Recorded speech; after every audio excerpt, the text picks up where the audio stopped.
Arc-en-ciel.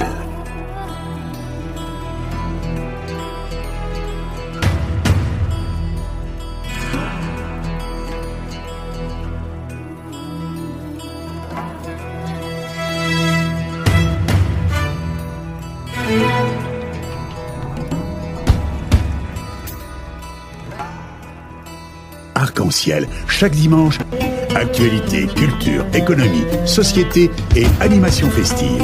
Avec Abdelatif Arc-en-ciel, la chronique. Et nous sommes heureux d'être en ligne avec Monsieur Amadou Ba. Bonjour. Bonjour. Bonjour et bienvenue dans l'émission Arc-en-ciel sur Radio Pluriel. Et merci infiniment d'avoir accepté notre invitation un dimanche. Il faut bien préciser il faut bien préciser à notre auditoire que Monsieur Amadou Ba est chercheur spécialiste de l'Afrique chez l'Institut Prospective Sécurité Europe, les PSE. Et notre sujet à traiter ce jour, c'est l'actualité aussi en Afrique. Le projet d'accord qui est de coopération entre le Maroc et le Nigeria pour le méga-projet pipeline gazoduc passant par la façade atlantique de l'Afrique de l'Ouest, qui est normalement destiné aussi vers l'Europe. Est-ce qu'il confirme la stratégie africaine du Royaume de se rapprocher de la partie anglophone du continent et un pas en avant pour l'intégration de la CEDEAO? Ma première question, cher ami, est la suivante. Comment peut-on décrypter cet rapprochement du Maroc avec les pays, ou surtout la partie anglophone du continent, depuis plusieurs années a été boudé? Merci, M. Abdel Latif. Merci de m'avoir invité à cette émission qui nous honore nous tous. Je parle en tant que chercheur associé au niveau du groupe Afrique de l'Institut pour la prospective et la sécurité européenne. Pour aborder cette question, j'aimerais simplement faire un rappel que le Nigeria a été toujours le locomotive de la CEDEAO sur le plan économique, sur le plan politique et sur le plan en matière de ressources naturelles. Le Nigeria constitue le moteur économique de la CEDEAO, qui est la communauté des États ouest-africains de l'Afrique de l'Ouest. Et cette organisation qui regroupe 16 pays doit ouvrir ses portes au royaume chérifien. Et c'est pas pour rien que le royaume a misé sur le Nigeria pour signer cet accord qui consiste de mettre en place une pipeline, une gazoduc qui va partir du Nigeria jusqu'au Maroc pour traverser le Bénin, le Togo, la Mauritanie et tous les pays au niveau de l'Afrique de l'Ouest. Et ce gazoduc nécessite beaucoup d'investissements de part ces deux pays. Si on voit la semaine passée, il y a une visite officielle à Rabat du président Mohamed Bouhari, qui est le président du Nigeria. Ce pays, sur le plan démographique, pèse plus de 300 millions d'habitants. Donc c'est un gros marché pour le Maroc pour pouvoir écouler non seulement sa marchandise, mais pour pouvoir aussi ouvrir ses services avec ce pays anglophone. Donc, lors de cette visite officielle, on peut dire qu'il y a eu 3 accords qui ont été signés. 3 accords sur le gazoduc, c'est-à-dire le pétrole, qui peut en même temps, sur ses capacités, faire de l'électricité. On peut aussi citer le deuxième point de l'accord qui constitue l'agriculture. Vous savez que le royaume chérifien, le Maroc, est le leader au niveau de l'Afrique dans la production de fertilisants, les engrais pour les terres. Et l'Afrique de l'Ouest constitue presque la première entité d'air arabe au niveau de l'Afrique.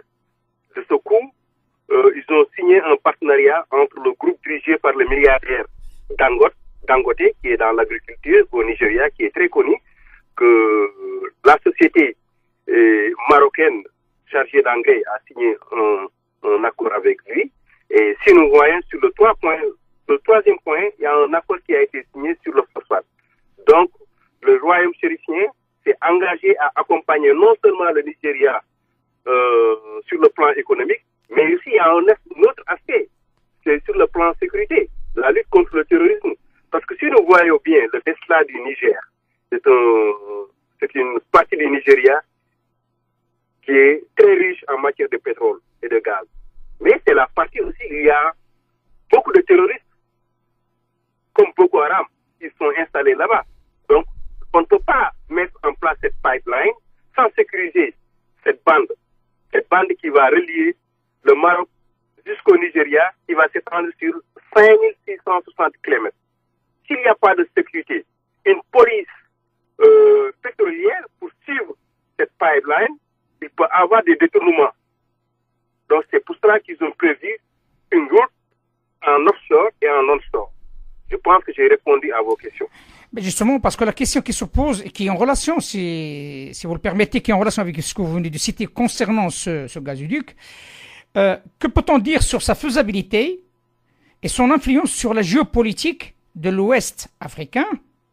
D'accord, je précise l'Ouest africain, c'est-à-dire quand et comment ce méga-projet et notamment son financement. Voilà.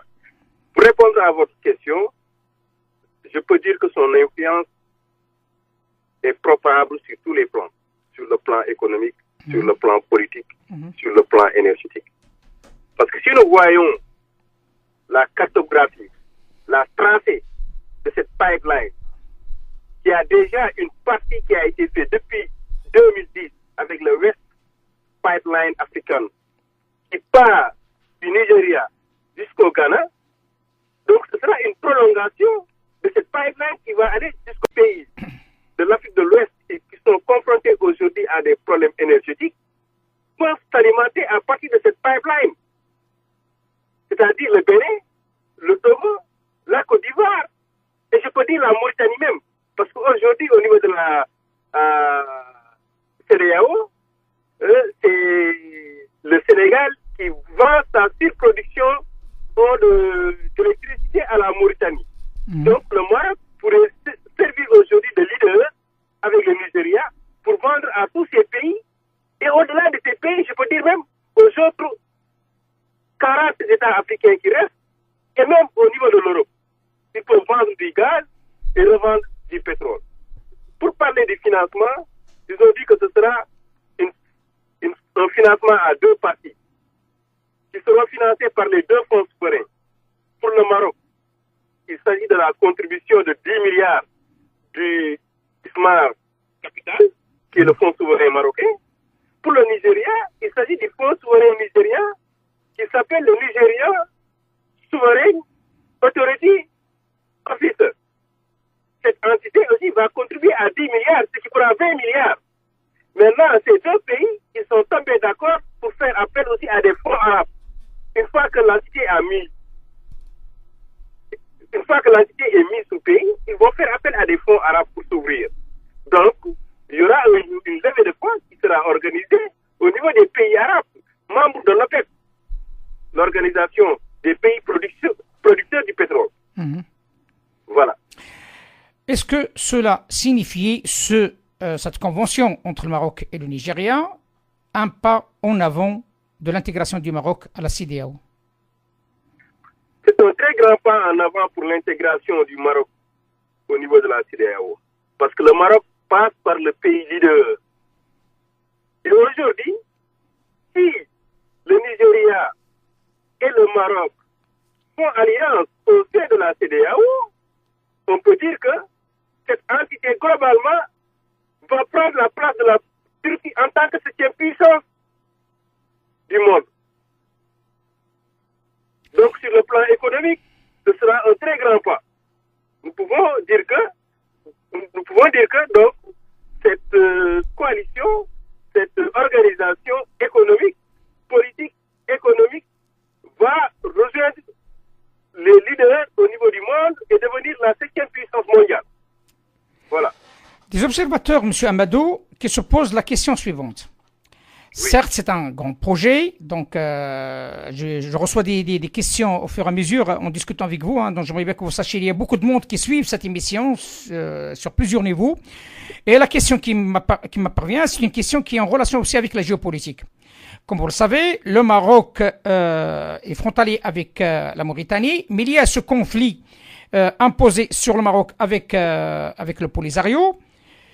Est-ce que ce conflit peut poser un réel problème par rapport à l'aboutissement de ce méga-projet? Moi, je pense que sur cette situation, le conflit ne peut pas poser de problème. Du moment que nous avons vu la position du Sénégal sur le plan économique, qui est traditionnellement favorable au Maroc.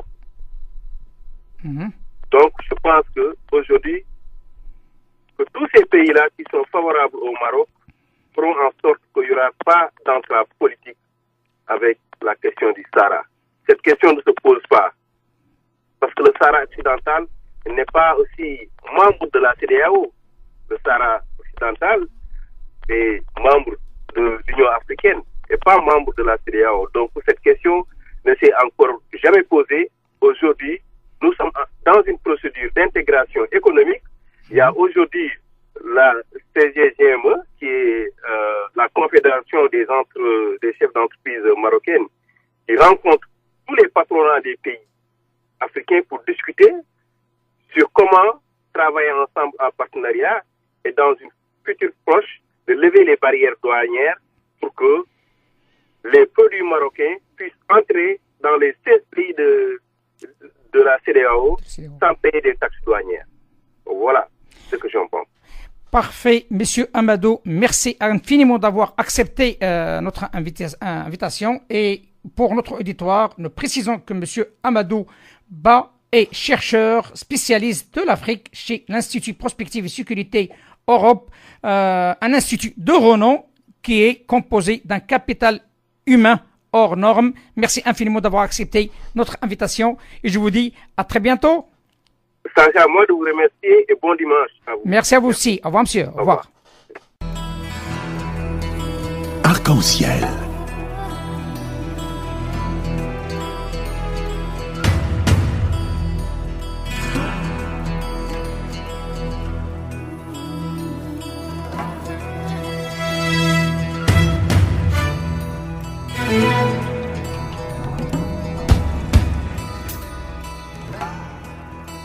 Arc-en-ciel, chaque dimanche, actualité, culture, économie, société et animation festive.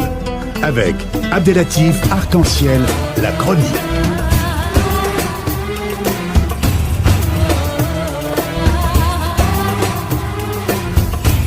Arc-en-ciel info.